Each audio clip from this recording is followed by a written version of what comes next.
Hi hello ನಮಸ್ಕಾರ ಸ್ನೇಹಿತರೆ, welcome back to my Gokul Karvi YouTube channel. ಹಲಸಿನ ಹಣ್ಣಿನ ಸೀಸನ್ ಸ್ಟಾರ್ಟ್ ಆಗಿದೆ. ಹಲಸಿನ ಹಣ್ಣನ್ನು ಯಾರು ತಾನೇ ಇಷ್ಟಪಡಲ್ಲ. ಆದರೆ ಈ ವಿಡಿಯೋ ಹಲಸಿನ ಹಣ್ಣಿನ ಬೀಜವನ್ನು ಇಷ್ಟಪಡೋರಿಗೆ ಸ್ನೇಹಿತರೆ.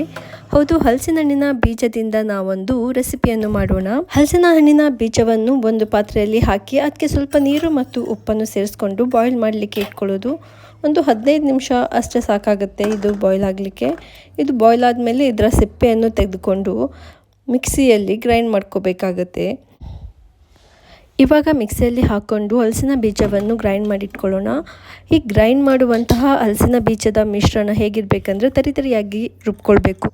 ಹೀಗೆ ತರಿತರಿಯಾಗಿ ರುಬ್ಕೊಂಡ ಮಿಶ್ರಣಕ್ಕೆ ಸ್ವಲ್ಪ ಈರುಳ್ಳಿಯನ್ನು ಹಾಗೂ ಸ್ವಲ್ಪ ಅಚ್ಚ ಖಾರದ ಪುಡಿಯನ್ನು ಮತ್ತು ರುಚಿಗೆ ತಕ್ಕಷ್ಟು ಉಪ್ಪನ್ನು ಸೇರಿಸ್ಕೊಂಡಿದ್ದೀನಿ. ಹಾಗೆ ಇಲ್ಲಿ ಶುಂಠಿ ಬೆಳ್ಳುಳ್ಳಿ ಪೇಸ್ಟ್, ಸ್ವಲ್ಪ ಕಬಾಬ್ ಪೌಡರನ್ನು ಕೂಡ ಆ್ಯಡ್ ಮಾಡಿಕೊಂಡು ತದನಂತರದಲ್ಲಿ ಸ್ವಲ್ಪ ಕಡಲೆ ಹಿಟ್ಟನ್ನು ಕೂಡ ಇದರಲ್ಲಿ ಆ್ಯಡ್ ಮಾಡ್ಕೊಂಡಿದ್ದೀನಿ. ಹಾಗೆ ಸ್ವಲ್ಪ ಇಂಗನ್ನು ಕೂಡ ಆ್ಯಡ್ ಮಾಡ್ಕೊಂಡಿದ್ದೀನಿ. ಇವೆಲ್ಲವನ್ನು ಹಾಕಿಬಿಟ್ಟು ಚೆನ್ನಾಗಿ ಮಿಕ್ಸ್ ಮಾಡ್ಕೊಂಡಿದ್ದೀನಿ. ಇವಾಗ ಗ್ಯಾಸ್ ಮೇಲೆ ಒಂದು ಬಾಣಲೆಯನ್ನು ಇಟ್ಕೊಂಡು ಎಷ್ಟು ಪ್ರಮಾಣದಲ್ಲಿ ಎಣ್ಣೆ ಬೇಕು ಅಷ್ಟು ಎಣ್ಣೆಯನ್ನು ಹಾಕ್ಕೊಂಡು ಎಣ್ಣೆ ಬಿಸಿಯಾದ ನಂತರ ನಾವು ಆಲ್ರೆಡಿ ಮಾಡಿಟ್ಕೊಂಡಿರುವಂತಹ ಹಲಸಿನಕಾಯಿ ಬೀಜದ ಮಿಶ್ರಣ ಏನಿದೆ ಆ ಮಿಶ್ರಣವನ್ನು ಚಿಕ್ಕ ಚಿಕ್ಕದಾಗಿ ಎಣ್ಣೆಯಲ್ಲಿ ಬಿಟ್ಕೊಂಡ್ರೆ ಹಲಸಿನಕಾಯಿ ಬೀಜದ ಪಕೋಡ ಅಥವಾ ಕಬಾಬ್ ಬಿಸಿ ಬಿಸಿಯಾಗಿ ತಿನ್ನೋಕೆ ರೆಡಿ ಆಗುತ್ತೆ ಸ್ನೇಹಿತರೆ. ನೀವು ಒಮ್ಮೆ ಟ್ರೈ ಮಾಡಿ ಈ ರೆಸಿಪಿಯನ್ನು. ಹೇಗೆ ಬಂದಿದೆ ಅಂತ ಕಮೆಂಟಲ್ಲಿ ತಿಳಿಸಿ.